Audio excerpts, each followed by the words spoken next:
వస్త్ర సంపద వ్యాపారంలో అగ్రగామిగా వెలుగొందుతున్న చీరాలలో ఇప్పుడు కళా సంబరాలు మొదలవుతున్నాయి. కళాంజలి చీరాల సాంస్కృతిక మిత్ర మండలి ఆధ్వర్యంలో ఏప్రిల్ 27 నుంచి వారం రోజుల పాటు ఉభయ తెలుగు రాష్ట్రాల జాతీయ నాటక పోటీలు అంగరంగ వైభవంగా జరగనున్నాయి. సంస్థ 9వ వార్షికోత్సవాన్ని పురస్కరించుకుని నిర్వహిస్తున్న ఈ నాటకోత్సవాలకు కళాభిమానులు పెద్ద ఎత్తున విచ్చేసి ప్రదర్శనలు వీక్షించి మన కళలను కళాకారులను ప్రోత్సహించాలని నిర్వాహకులు కోరుతున్నారు. కళాంజలి చీరాల సాంస్కృతిక మిత్రమండలి ఇది 2016లో స్థాపించినటువంటి సంస్థ. తర్వాత 2017లో ఈ సంస్థ రిజిస్టర్ కూడా చేయబడింది. అయితే మన సేవాభారతి లయన్ కాకరపర్తి వెంకటేశ్వర్లు గారు, అలానే డాక్టర్ వెంకటేశ్వర ప్రసాద్ గారు, సరస్వతి నరసింహం వారు వ్యవస్థాపక అధ్యక్షులు, గౌరవ అధ్యక్షులుగా ఈ యొక్క సంస్థని స్థాపించడం జరిగింది.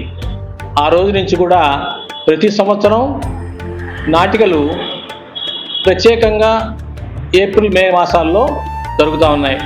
మొదట్లో 3 రోజుల నాటికలతో ప్రారంభించి 5 రోజులు, ఇవాళ 7 రోజుల నాటకాలని ఏర్పాటు చేయటం జరిగింది. అయితే ఈ కార్యక్రమాలతో పాటు ప్రధానంగా మాకు సహకరిస్తున్నటువంటి ఆంధ్రప్రదేశ్ రాష్ట్ర సృజనాత్మకత మరియు సాంస్కృతిక సమితి భాషా సాంస్కృతిక శాఖ వారు, అమరావతి విజయవాడ వారి యొక్క సౌజన్యంతో, అలానే మా యొక్క చీరాల పట్టణ పుర ప్రముఖులు, కళాకారులు, కళాభిమానులు, కళా పోషకుల యొక్క సహకారంతో ఈ కార్యక్రమాలు మేము చేయగలుగుతున్నాం. ఇది చాలా ప్రయాసతో కూడినటువంటి పని అయినప్పుడు కూడా ఎంతోమంది ఉదార స్వభావాలు మాకు ముందుకొచ్చి ఈ కార్యక్రమాన్ని ఏర్పాటు చేస్తున్నారు.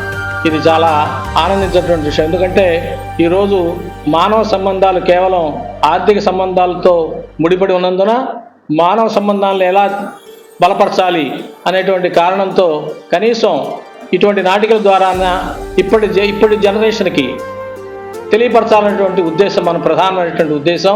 ప్రత్యక్షంగా చూస్తే దాని యొక్క ప్రభావం వేరే ఉంటుంది. అలానే ఈ సంవత్సరం ఒక 7 రోజుల కార్యక్రమం ఏర్పాటు చేయడం జరిగింది.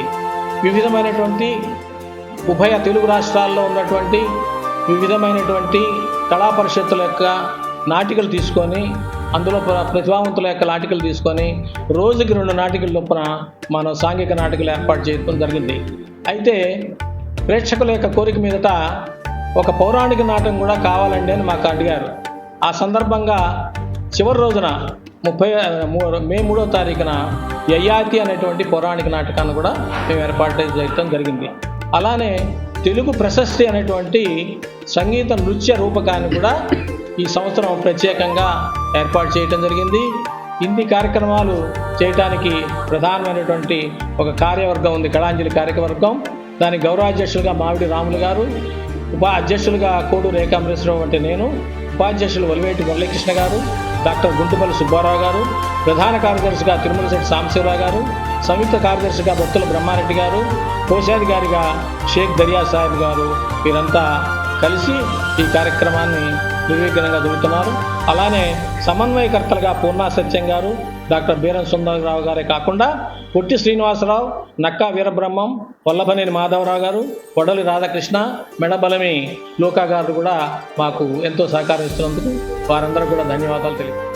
కళాంజలి చీరాల వారు ప్రతి సంవత్సరం కూడా చక్కటి సాంస్కృతిక కార్యక్రమాలు ఏర్పాటు చేస్తూ ఉన్నారు.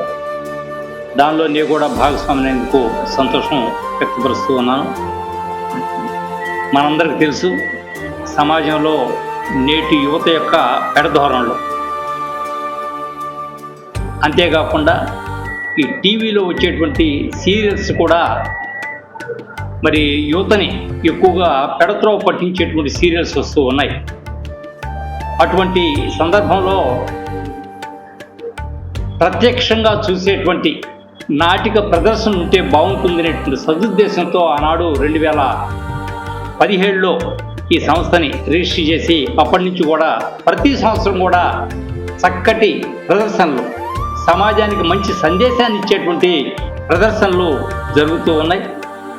యువతను కూడా మేము కోరేది ఏమిటంటే, ఎక్కువ మంది ఒక 50-55 సంవత్సరాల పైవాళ్ళే వచ్చి ప్రదర్శన చూస్తూ ఉన్నారు.